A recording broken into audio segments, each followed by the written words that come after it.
ಈ ಕದನ ವಿರಾಮ ಅನಿರ್ದಿಷ್ಟ ಅವಧಿಗೆ ಮುಂದುವರಿಯುತ್ತೆ ಅಂತ ಡೊನಾಲ್ಡ್ ಟ್ರಂಪ್ ಹೇಳಿದ್ದಾರೆ. ಇದರ ಜೊತೆಗೆ ಪಾಕಿಸ್ತಾನದ ಫೀಲ್ಡ್ ಮಾರ್ಷಲ್ ಆಸಿಮ್ ಮುನೀರ್ ಮತ್ತು ಶಹಬಾಜ್ ಶರೀಫ್ ಅವರಿಗೆ ಅವರು ಥ್ಯಾಂಕ್ಸ್ ಹೇಳಿದ್ದಾರೆ.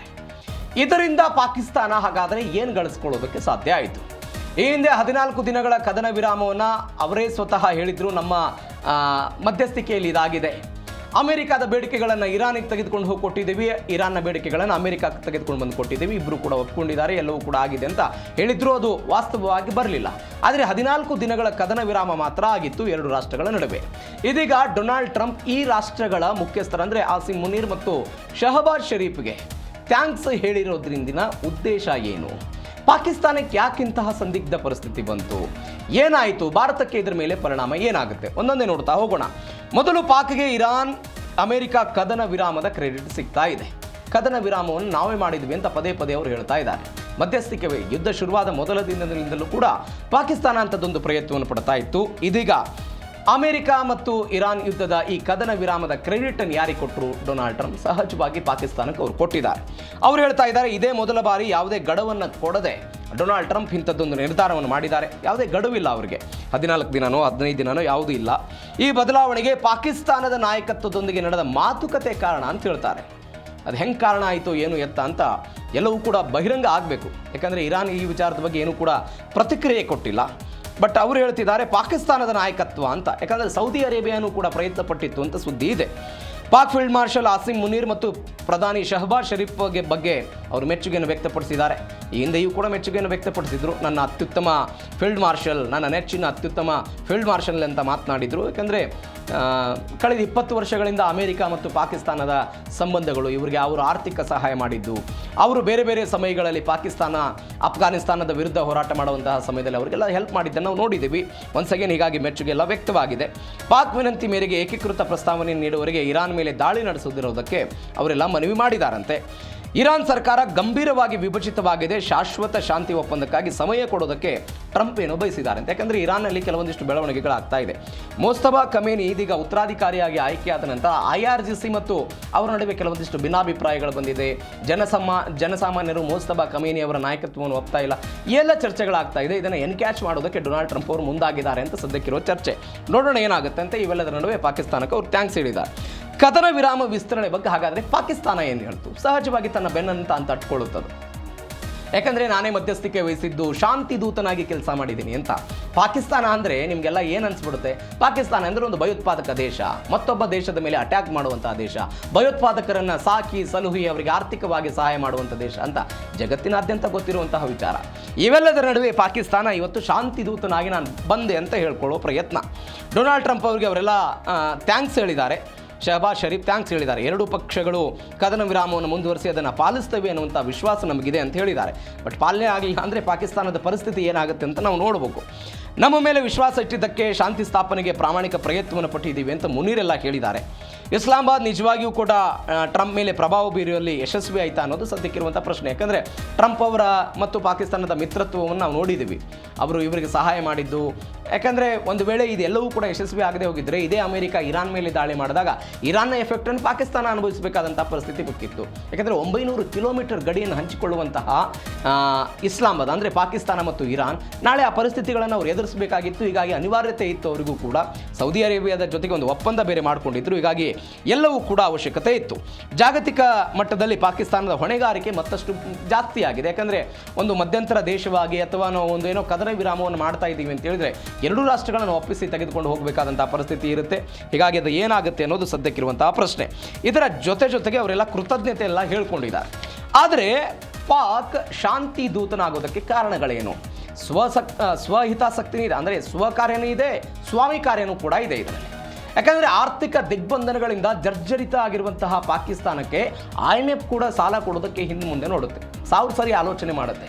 1958ರಿಂದ ಇಲ್ಲಿ ತನಕ IMF 20 ಬಾರಿ ಪಾಕಿಸ್ತಾನಕ್ಕೆ ಸಾಲ ಕೊಟ್ಟಿರೋದು. ಆದರೆ ಇವತ್ತು ಪಾಕಿಸ್ತಾನ ಹಾಗೇ ಇದೆ. ಅಮೆರಿಕ ಮತ್ತು ಇರಾನ್ ನಡುವಿನ ಭಿನ್ನಾಭಿಪ್ರಾಯ ಕಡಿಮೆ ಮಾಡೋದಕ್ಕೆ ಅವರೆಲ್ಲ ರಾಜತಾಂತ್ರಿಕವಾಗಿ ಪ್ರಯತ್ನವನ್ನು ಪಟ್ಟಿದ್ದಾರೆ. ಇದರ ಜೊತೆಗೆ ಮಧ್ಯಪ್ರಾಚ್ಯ ಅಸ್ಥಿರ ಆಗೋದು ಪಾಕಿಸ್ತಾನಕ್ಕೆ ಇಷ್ಟ ಇಲ್ಲ. ಮಧ್ಯಪ್ರಾಚ್ಯ ಏನಾದರೂ ಅಸ್ಥಿರ ಆಗಿಬಿಟ್ರೆ ಅವರಿಗೆ ದೊಡ್ಡ ಮಟ್ಟದಲ್ಲಿ ಹೊಡೆತ ಬೀಳುತ್ತೆ. ಹೀಗಾಗಿ ಅವರು ಅದನ್ನೆಲ್ಲ ವೇಟ್ ಮಾಡ್ತಿದ್ದಾರೆ. ಪಾಕಿಸ್ತಾನದ ಒಟ್ಟಾರೆ ಸಾಲ $138 ಶತಕೋಟಿ ಇದೆ ಅಂತೆ. $138 ಶತಕೋಟಿ. ಹೀಗಾಗಿ ಭಯೋತ್ಪಾದಕ ದೇಶ ಅಂತ ನಾವೆಲ್ಲ ಅದನ್ನು ಕರಿತೀವಿ.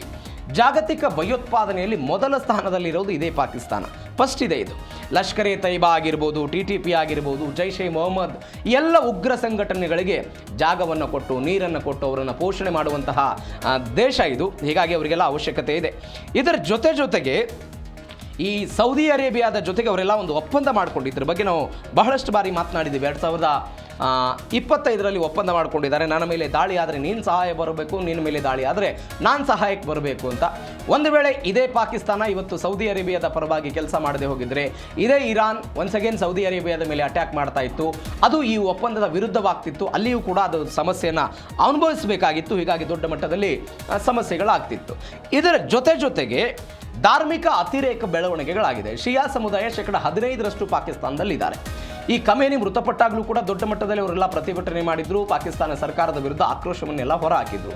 ಹೀಗಾಗಿ ಆಂತರಿಕವಾಗಿ ಒಂದು ಕಡೆ ಆರ್ಥಿಕವಾಗಿ ಜರ್ಜರಿತವಾಗಿರುವಂತಹ ಪಾಕಿಸ್ತಾನ, ಮತ್ತೊಂದು ಕಡೆ ಇಂತಹ ಪ್ರತಿಭಟನೆಗಳನ್ನು ಜಾಸ್ತಿ ಆಗ್ತಾ ಹೋಗೋದಾದರೆ ಅದನ್ನು ಹೆಂಗೆ ನಿಯಂತ್ರಣ ಮಾಡೋದು ಅನ್ನೋದು ಕೂಡ ಸದ್ಯಕ್ಕಿರುವಂತಹ ಪ್ರಶ್ನೆ. ಇದರ ಜೊತೆಗೆ ತಟಸ್ಥ ನಿಲುವನ್ನು ಹೊಂದುವಂತಹ ಪ್ರಯತ್ನವನ್ನು ಅವರು ಮಾಡಿದ್ದಾರೆ. ನಾನು ಆವಾಗಲೇ ಹೇಳಿದೆ, ಈ ಭಯೋತ್ಪಾದನೆ ಅನ್ನೋದು ಪಾಕಿಸ್ತಾನಕ್ಕೆ ಅವರು ಶುರು ಮಾಡಿಕೊಂಡಿದ್ದು. ಇದರ ನಡುವೆ ಶಾಂತಿ ದೂತನಾಗಿ ಕೆಲಸ ಮಾಡಿದರೆ ಕೆಲವೊಂದಿಷ್ಟು ಸಹಾಯಗಳಾಗಬಹುದು ಎನ್ನುವಂಥ ನಿರೀಕ್ಷೆಗಳು ಅವ್ರದ್ದಿದೆ. ಇದರ ಜೊತೆಗೆ ಪಾಕಿಸ್ತಾನದ ಭೀತಿ ಮತ್ತು ಅವಕಾಶದ ಕಣ್ಣನ್ನು ನೋಡ್ತಾ ಇದೆ. ಈಗ ಒಬ್ಬ ವ್ಯಕ್ತಿ ಆಗಿರ್ಬೋದು, ಒಂದು ಊರಾಗಿರ್ಬೋದು, ಒಂದು ದೇಶ ಆಗಿರ್ಬೋದು, ಅದನ್ನು ಹೆಂಗೆ ಗುರುತು ಮಾಡ್ತಾರೆ? 2 ಕಾರಣಗಳಿಗಾಗಿ ಅವರು ಫೇಮಸ್ ಆಗ್ತಾರೆ. ಒಂದು ಕೆಟ್ಟದ್ದು, ಒಂದು ಒಳ್ಳೆಯದು. ಪಾಕಿಸ್ತಾನ ಯಾವ ಕಾರಣಕ್ಕಾಗಿ ಫೇಮಸ್ ಆಗಿದೆ? ಭಯೋತ್ಪಾದಕರನ್ನು ಸಾಕ್ತಾರೆ ಅನ್ನೋ ಕಾರಣಕ್ಕಾಗಿಯೇ ಇವತ್ತು ಪಾಕಿಸ್ತಾನ ಇಡೀ ಜಗತ್ತಿನಾದ್ಯಂತ ಹೆಸರುವಾಸಿಯಾಗಿರೋದು. ಹೀಗಾಗಿ ದ್ವಂದ್ವದಾದಂಥ ಒಂದು ಇಮೇಜ್ ಇದೆ ಅವರದ್ದು. ಯಾವುದೇ ಕಾರಣಕ್ಕೂ ಯಾವ ದೇಶದವರು ಕೂಡ ಅವರನ್ನು ಒಪ್ಕೊಳ್ಳೋದಕ್ಕೆ ಸಾಧ್ಯ ಇಲ್ಲ. ಚೀನಾದವರೇನೋ ಅಲ್ಪ ಸ್ವಲ್ಪ ಸಹಾಯ ಮಾಡ್ಬೋದು ಬಿಟ್ಟರೆ, ಭಾರತದ ಕಾರಣಕ್ಕಾಗಿ ಯಾರೂ ಕೂಡ ಪಾಕಿಸ್ತಾನವನ್ನು ಒಪ್ಕೊಳ್ಳೋದಕ್ಕೆ ಇವತ್ತು ಜಾಗತಿಕವಾಗಿ ತಯಾರಿಲ್ಲ. ಬಿಕಾಸ್ ಅಲ್ಲಿರುವಂಥ ದುರ್ಬಲ ಆರ್ಥಿಕತೆ, ಭಯೋತ್ಪಾದನೆ, ಇದರ ಜೊತೆಗೆ ಅಲ್ಲಿರುವಂಥ ಆಂತರಿಕ ಸಮಸ್ಯೆ. ಆದರೆ ಪಾಕಿಸ್ತಾನ ಏನು ಮಾಡಿಬಿಟ್ಟಿದೆ? ಅಣ್ವಸ್ತ್ರವನ್ನು ಹೊಂದಿದೆ. ಈ ಕಾರಣಕ್ಕಾಗಿ ಮಧ್ಯಪ್ರಾಚ್ಯದಲ್ಲಿ ಒಂದು ವಿಶೇಷ ದೇಶವಾಗಿ ಗುರುತಿಸಿಕೊಳ್ಳೋ ಪ್ರಯತ್ನವನ್ನು ಪಾಕಿಸ್ತಾನ ಮಾಡುತ್ತೆ.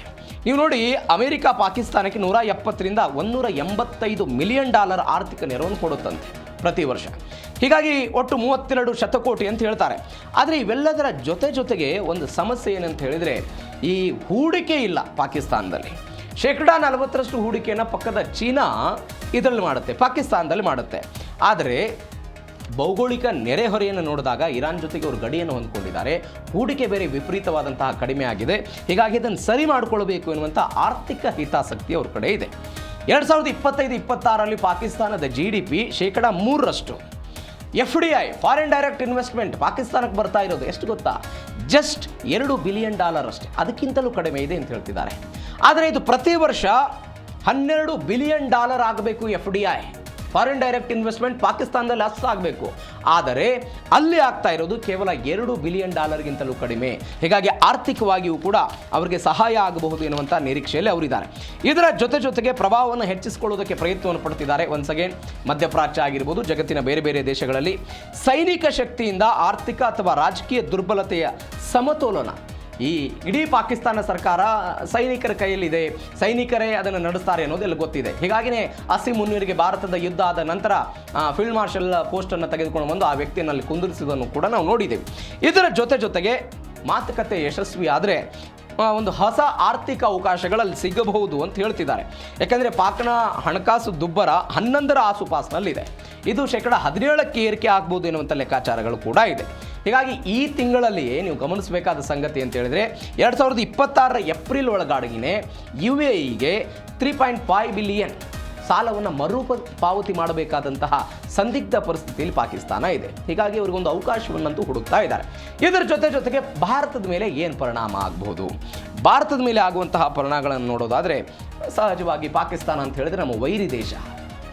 ಪಾಕಿಸ್ತಾನ ಅನ್ನುವಂಥ ಪದ ಕೇಳಿದರೆ ನಮಗೆ ವೈರತ್ವ, ದ್ವೇಷ ಎಲ್ಲವೂ, ಅಂದರೆ ಅವರು ಮಾಡುವಂತಹ ಆ ಚಟುವಟಿಕೆಗಳು, ಭಯೋತ್ಪಾದನೆಗೆ ಸಪೋರ್ಟ್ ಕೊಡೋದು, ನಮ್ಮ ದೇಶದ ಮೇಲೆ ಅಟ್ಯಾಕ್ ಮಾಡೋದು, ಜನಸಾಮಾನ್ಯರನ್ನು ಟಾರ್ಗೆಟ್ ಮಾಡಿ ಭಯೋತ್ಪಾದಕರನ್ನು ಬಿಡೋದು, ಇವೆಲ್ಲವೂ ಕಾರಣಕ್ಕಾಗಿಯೂ ಕೂಡ ಅವರಿಗೆಲ್ಲ ನಾವು ದ್ವೇಷವನ್ನು ಮಾಡ್ತೀವಿ. ಆದರೆ ವಿಪರ್ಯಾಸ ಅಂತ ಹೇಳಿದರೆ ಈಗ ನಮಗೆ ಮಧ್ಯಸ್ಥಿಕೆಯ ಪ್ರಶ್ನೆ ಬೇಡ. ಆದರೆ ಗಲ್ಫ್ನಲ್ಲಿ ನಮಗೆ ಒಟ್ಟಾರೆ ಶಾಂತಿ ಸ್ಥಾಪನೆ ಆದರೆ ನಮಗೆ ಅನುಕೂಲ ಆಗುತ್ತೆ. ಹೆಂಗೆ ಅನುಕೂಲ ಆಗುತ್ತೆ? ಒಂದು, ತೈಲದ ಮೇಲೆ ನಾವು ಅತಿ ಹೆಚ್ಚು ಅವಲಂಬನೆ ಗಲ್ಫ್ ದೇಶಗಳ ಮೇಲೆ ಇದ್ದೇವೆ. ಇದರ ಜೊತೆಗೆ ಈ ಅತಿ ಹೆಚ್ಚು ಸರಕುಗಳನ್ನು ಕೂಡ ನಾವಲ್ಲಿ ಆಮದು ಮತ್ತು ರಫ್ತು ವಿಚಾರದಲ್ಲಿ ಅವರ ಮೇಲೆ ಡಿಪೆಂಡೆನ್ಸಿ ಇದೆ. ಹೀಗಾಗಿ ಗಲ್ಫ್ ದೇಶಗಳಲ್ಲಿ ಏನಾದರೂ ಶಾಂತಿ ಸ್ಥಾಪನೆ ಆದರೆ ಈ ಸಮಸ್ಯೆಗಳು ಬಗೆಹರಿಬಹುದು ಅನ್ನುವಂಥ ಲೆಕ್ಕಾಚಾರ ಇದೆ. ಇದರ ಜೊತೆಗೆ ಮತ್ತೊಂದು ಬೆಳವಣಿಗೆ ಏನು ಅಂತ ಹೇಳಿದರೆ, ಭಾರತದಿಂದ ಹೋದಂತಹ 90 ಲಕ್ಷದಿಂದ 1 ಕೋಟಿ ಜನ ಮಧ್ಯಪ್ರಾಚ್ಯದ ವಿವಿಧ ದೇಶಗಳಲ್ಲಿ ಉದ್ಯೋಗಕ್ಕಾಗಿ ವಲಸೆ ಹೋಗಿದ್ದಾರೆ ಭಾರತದಿಂದ. ಹೀಗಾಗಿ ಈ ಯುದ್ಧದಿಂದ ಅವರ ಬದುಕಿನ ಅತಂತ್ರತೆಯೂ ಕೂಡ ಶುರುವಾಗ್ಬಿಟ್ಟಿತ್ತು. ಹೀಗಾಗಿ ಇವರ ಬದುಕು ಮತ್ತೊಮ್ಮೆ ಪುನರಪಿ ಶುರುವಾಗುತ್ತೆ ಎನ್ನುವಂತಹ ಆಲೋಚನೆ ಭಾರತಕ್ಕಿದೆ. ಹೀಗಾಗಿ ಈ ಕಾರಣಕ್ಕಾಗಿ ಭಾರತಕ್ಕೆ ಇದೊಂದು ಅತಿ ಅವಶ್ಯಕ ಅಂತ ಹೇಳ್ತಿದ್ದಾರೆ. ಪಾಕಿಸ್ತಾನದ ಮಧ್ಯಸ್ಥಿಕೆ ಇರಬಹುದು, ಆದರೆ ಮಧ್ಯಪ್ರಾಚ್ಯದಲ್ಲಿ ಶಾಂತಿ ಸ್ಥಾಪನೆ ಆದರೆ ಅದನ್ನು ಭಾರತ ಬಳಸಿಕೊಳ್ಳುವಂಥ ಸಾಧ್ಯತೆಗಳು ದೊಡ್ಡ ಮಟ್ಟದಲ್ಲಿದೆ. ಇದು ಜೀ ಕನ್ನಡ ನ್ಯೂಸ್ DNA ಯ 2ನೇ ಸುದ್ದಿ.